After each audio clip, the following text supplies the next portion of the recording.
apa pendapat beliau lah tentang songket instant? Di mana macam soket budak-budak tempat tu. Soket budak tu kan kaku tu, tak apa. Tak lempak. Lenggok dia tak ada. Dulu pernah, 12 tahun dulu, ada seorang berjawatan lah datang ke bank untuk nak buat apa soket instant tu. Pertama kali kita kata benda tu kaku.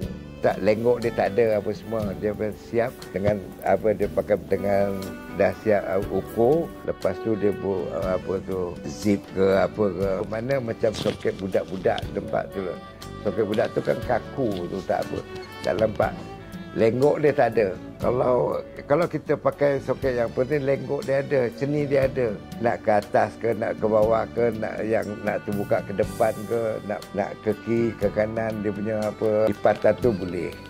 Ini tidak, dia stagnan situ. Dia mati situ. Lepas tu kaku dia kaku. Jalan pun flow dia tak ada.